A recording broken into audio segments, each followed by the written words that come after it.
நான் காலேஜ் படிச்ச காலத்துலேருந்தே வந்து பெரம்பூர்ல தான் இருக்கேன். இப்பயும் வந்து அம்மா வீட்டில் நார்த் மெட்ராஸ் தான். உள்ள வரும்போதே அவ்வளோ வைபா இருக்கும். நார்த் மெட்ராஸ் தான் எனக்கு அவ்வளோ பிடிக்கும். பட் இன்னைக்கு உள்ள நுழையும் போதே வந்து அவ்வளோ ஹாண்டிங்கா அவ்வளோ ஸ்கேரியா இருக்கு நம்ம ஊரை பார்க்கறதுக்கு. ஏன்னா நேற்று நைட்டு நம்ம ஆம்ஸ்ட்ராங் சாரோட நியூஸ் கேட்டதுலேருந்து இன்னைக்கு காலையில விடிஞ்ச உடனே சென்னையை பார்க்கவே வந்து அவ்வளோ ஸ்கேரியா இருக்கு. அவ்வளோ பெரிய ஒரு தலைவர், ஒரு தேசிய கட்சியோட தலைவர் அசால்ட்டா ஒரு 6 பேர் வந்து வெட்டி போட்டு போயிட்டு இருக்காங்க. இந்த தைரியம் எங்கிருந்து வந்தது?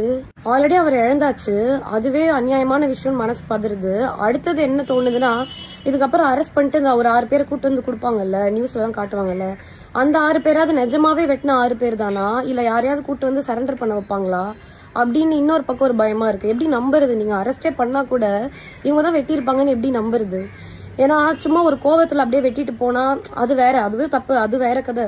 பட் இவ்வளோ கோல்டு மர்டரு, இவ்வளோ பிளான் பண்ணி பெரிய ஆட்கள் இல்லாம அவ்வளோ பெரிய கேஷ் கொடுக்காம இவ்வளோ ஒரு தைரியம் யாருக்குமே வராது. இது கண்டிப்பா நியூஸ்ல வரும். இது பெரிய விஷயம் ஆகும்னா வெட்டுறவங்களுக்கு கண்டிப்பா தெரியும்.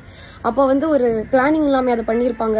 மகாராஜான்னு ஒரு படம், அந்த படத்துல வந்து ஒரு குப்பை தொட்டி காணா போகும். குப்பை தொட்டிங்கிறது கொஞ்சம் எக்ஸாஜரேட்டடா இருந்தாலும் நட்டீஸ் வந்து எல்லாருக்கும் ஃபோன் பண்ணுவாரு, போலீஸார் பேர் எல்லாருக்கும் ஃபோன் பண்ணுவாரு. இந்த மாதிரி ஒரு கேஸ் இருக்கு, நீ வந்து ஆஜராவரியா, நீ அதுக்கு பதிலா திருநன் ஒத்துக்கிறியா நிறைய பேரை கேட்பாரு. அப்போ அது டெஃபினட்டா அது வந்து எல்லா இடத்துலயும் நடக்கிறது தானே. ஒரு சின்ன கேஸ்க்கே யாரோ பண்ணதுக்கு ஆள் கிடைக்கலன்னு யாரோ ஒருத்தங்க ஒத்துக்கிறதுக்கு போறாங்கன்னா, இவ்வளவு பெரிய கேஸ் முன்னாடியே பிளான் பண்ணி நீங்க மர்டர் பண்ணிருக்கீங்க. அப்ப அதுல வந்து நீங்க கவலைப்படாதீங்க, இதுக்கு பதிலா இந்த 6 பசங்க வந்துருவாங்க அப்படின்னு சொல்லிட்டு முன்னாடியே பிளான் பண்ணாம பண்ணிருப்பாங்களா அப்படின்னு மனசு வந்து பதறுது. நிஜமாவே நீங்க கூப்பிட்டு வந்தா கூட எங்களால இனிமே நம்ப முடியாது யாருன்னு. அவர் ஒரு ஆணு, ஒருத்தரை தள்ளுறதுக்காவது ஒரு ஸ்ட்ரென்த் இருக்கக்கூடிய ஒருத்தங்க கேர்ள்ஸ் கம்பேர் பண்ணா பசங்க கொஞ்சம், அது ஒரு கட்சியில இருக்காரு, கொஞ்சம் ஆளுங்க அந்த இடத்துல இருந்திருப்பாங்க. அவங்களுக்கே இந்த நிலைமைனா, ஒரு சாதாரண வீட்டுல இருக்கவங்க, ஒரு சிங்கிள் பேரண்டா இருக்கவங்க, குழந்தைங்களை வச்சுட்டு இருக்கவங்க, வெறும் வயசானவங்க மட்டும் இருக்க வீடு, இப்போ அவங்க எல்லாம் எப்படி வந்து வாழுவாங்க? இவங்களுக்கு இந்த நிலைமைனா நாங்களாம் எப்படி நிம்மதியா வீட்டுல வந்து வாழ்றது? நார்மல் பீப்புள்லாம் இப்போ ஒரு ஸ்விக்கி இருக்கு அப்படின்னா அவங்க அந்த யூனிஃபார்ம் ஏன் போடுறாங்கன்னா நம்மளோட நம்பிக்கைக்காக தான். ஓகே இவங்க வெளியாள் கிடையாது, இவங்க இதுலதான் ஒர்க் பண்றாங்கன்றது தான் ஸ்விக்கியோ ஜொமேட்டோவோ ஏதோ ஒரு டெலிவரி ஆப் வந்து ஒரு யூனிஃபார்ம் போட்டு வராங்க. அந்த யூனிஃபார்ம் போட்டு 6 பேர் சேர்ந்து ஒருத்தர் இந்த பக்கம் 3 பேர் அந்த பக்கம் பிடிச்சிட்டு ஒருத்தர் வெட்டுறான்னா, அப்ப எப்படி நம்பி நம்ம வந்து டெலிவரி வாங்குறது? எந்த ஒரு பொருளுமே வீட்டுல சின்னதா யாராவது பைக்ல போகும்போது இப்படி உரசிக்கிட்டே ரோட்ல விழுந்துட்டாங்கனாலே அப்படியே ஒரு மாதிரி அடிவயிறுல ஒரு மாதிரி கலங்குற மாதிரி இருக்கும். ஐயோ இப்படி தேய்ச்சிட்டாங்களே ஐயோ அப்படின்னு ஓடி போகணும்னு தோணும். ஒரு 6 பேர் சேர்ந்து 2 கையும் டைட்டா புடிச்சிட்டு வெட்டுறாங்கன்னா அந்த மொமெண்ட் அவர் எவ்வளவு பயந்துருப்பாரு, கூட இருக்கவங்க அது எவ்வளவு ஸ்கேரியா ஃபீல் பண்ணிருப்பாங்க, அவர் எவ்வளவு துடிச்சு செத்து போயிருப்பாரு. அவ்வளவு பயமா இருக்கு. சும்மா ஒரு எலெக்ஷன் டைம்ல நான் விகடனவா ஷோ முடிச்சுட்டு நைட்டு வரத்துக்கு ஒரு 12:30 ஆயிடுச்சு. ஷோ நைட்டு லேட்டா தான் முடிஞ்சது. ஆட்டோல வந்துட்டு இருக்கேன், இந்த பக்கம் தேடுறாங்க, அப்படி தேடுறாங்க, பேக் நோன்றாங்க, காசு இருக்கான்னு பாக்குறதுக்கு. சாரிப்பா இது வந்து செக்அப் எலெக்ஷன்னால அப்படின்றாங்க. அதுக்கு அவ்வளோ செக்அப் பண்றீங்க, நல்ல விஷயம் தான், ஆனா அதுக்கு அவ்வளோ செக்அப் பண்றீங்க. லைசன்ஸ் இருக்கான்னு கேட்டு அவ்வளோ செக்அப் பண்றீங்க, ஹெல்மெட் போடலன்னா நிக்க வச்சு அவ்வளோ செக்அப் பண்றீங்க. அங்க ஒரு 3 போலீஸ் நிக்கிறீங்க, அவர்கிட்ட போய் பேசுங்க இன்னொருத்தட்ட அனுப்பி விடுறீங்க, கொலை பண்ணவங்க மாதிரி லைன்ல நிக்க வைக்கிறீங்க அந்த இடத்துல. இது எல்லாமே ஸ்ட்ரிக்டா ஃபாலோ பண்ணணும் தான், ஆனா அதுல அவ்வளோ ஸ்ட்ரிக்டா இருக்கு. நீங்க இவ்வளோ அருவா எடுத்துட்டு வந்துட்டு 6 பேர் 2 பைக்ல வராங்கன்னா எப்படி கவனிக்காம இருந்தீங்க? அதை எப்படி நீங்க பார்க்காம இருக்கீங்க? அப்ப சின்ன சின்ன விஷயத்தெல்லாம் நல்லா பாக்குறீங்க, திட்டுறீங்க, பெரிய பெரிய விஷயத்துல விட்டுறீங்களே. ஆல்ரெடி துடிச்சு சாவர ரேப் எல்லாம் வந்து நார்மலைஸ் பண்ணியாச்சு. ஆமாப்பா பேப்பரை திறந்தா ஒரே ரேப் நியூஸ் அப்படின்னு சொல்லி அதை கேஷுவல் ஆக்கியாச்சு. இப்ப அடுத்து இந்த மாதிரி கோல் மர்டர்ஸ்லயும் கேஷுவல் ஆக்கிடுவாங்க போல. ஆமா இங்க கூட ஒரு கொலை, அங்க கூட ஒரு கொலை. ஏன்னா இவ்வளவு பெரிய ஆளே செத்து போயிட்டாரு. இன்னும் எத்தனை நாள் பேசுவீங்கன்னு தெரியல. 2-3 நாள் பேசுவீங்களா பிரேக்கிங் நியூஸ்ல, அதுக்கப்புறம் அடுத்த நியூஸ் பார்த்துட்டு போயிருவீங்க. இதுவே கேஷுவல் ஆயிடுச்சு.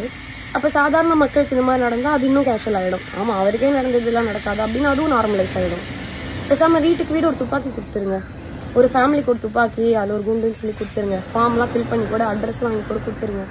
பொண்ணுங்க வீட்டுல ரோட்ல நைட்டு தனியா போனாலும் இந்த மாதிரி யாராவது வெளியே போறாங்க டவுட்ஃபுல்லா இருக்க டைம்லயாச்சும் நாங்க யூஸ் பண்ணிக்கிறோம். ஒருவேளை இன்னொருத்தன் அதே துப்பாக்கியால அவன் ஃபேமிலி துப்பாக்கியால எங்க கொன்னா கூட எங்க கிட்ட இருக்கிறத வச்சு யாரோ ஹெல்ப் பண்ணி அவனை சுடுறாங்கன்னு வைங்களேன், எங்களை சுட்டவன் தான் சாவான். ஓகேவா? நானும் செத்துருவான், அவங்களும் செத்துருவாங்க, ஆனா எங்களை சுட்டவன் தான் சாவான். ஆனா இப்படி பண்ணும்போது நீங்க குற்றவாளின்னு ஒருத்தர் கொண்டு வந்து நிறுத்தும் போது எப்படி நம்புறது? நிஜமா அவர் வெட்டினவர் தான் வராரான்னு எப்படி தெரியும்? முன்கூட்டியே ஆஜராகிறதுக்கு இப்ப நான் தான் தப்பானு சொல்லி போய் அரெஸ்ட் சரண்டர் ஆயிடு அப்படின்னு சொல்றதுக்கு ஆள் ரெடி பண்ணாம போயிருப்பாங்கன்னு என்ன நிச்சயம்? நாங்க எப்படி அதை நம்புறது? நீங்க கூட்டு வந்தா கூட இனிமே ஒருத்தரை நாங்க எப்படி நம்புறது? அந்த கொலையாளிகளை ரொம்ப பயமா இருக்கு ஆக்சுவலி. இந்த காசை வாங்கிட்டு கூலிப்படியா வேலை செஞ்சு மற்றவங்களை கொலை பண்ணி அதில் ஒரு காசு சம்பாரிச்சு 1 லட்சமா இருக்கட்டும் 10 லட்சமா இருக்கட்டும் எவ்வளோ வேணா இருக்கட்டுமே, அதில் சமைச்சு சாப்பிடும்போது எப்படி உங்கள் தொண்டைக்குழியில் சாப்பாடு போகுதுன்னு எனக்கு தெரில. நீங்களாம் நைட் எப்படி நிம்மதியாக தூங்குவீங்கன்னு எனக்கு தெரில. உங்கள் ஃபேமிலியில் இருக்கவங்க, உங்கள் ஒய்ஃபு, உங்கள் குழந்தெல்லாம் எப்போ அப்பாவுக்கு அடுத்து என்ன ஆகும், அவர் யார் அரெஸ்ட் பண்ணுவா, அவர் யார் கொலை பண்ணுவான்னு பயந்துட்டு தானே வாழ்வாங்க. அப்படி என்ன இந்த வேலையில் ஒன்று உங்களுக்கு இருக்குதுன்னு எனக்கு தெரில. யாராவது அந்த மாதிரி இருக்கீங்கன்னா, சப்போஸ் இந்த வீடியோ பார்த்தீங்கன்னா ஏதோ ஸ்க்ரால் பண்ணும்போது நீங்கள் எனக்கு கூட மெசேஜ் பண்ணுங்கள். நான் யார்கிட்டயும் அந்த மெசேஜ் காட்ட மாட்டேன். நீங்கள் எனக்கு கூட மெசேஜ் பண்ணுங்கள். நான் என்னால் முடிஞ்ச அளவுக்கு எங்கேயாவது உங்களுக்கு வேலை வாங்கி கொடுக்குறேன். மீடியாவில் அன்ஸ்கில்டு லேபர்ஸ் நிறைய பேர் இருக்காங்க. படிப்பெல்லாம் தேவையே கிடையாது. அதுக்கு ஒரு நாளைக்கு 1000 to 1500 வரும். மாதம் ஃபுல்லாக நீங்கள் உழைக்க ரெடினா உங்களுக்கு வந்து ஈஸியாக 25 to 30,000 ஈஸியாக உங்களால் வாங்க முடியும்.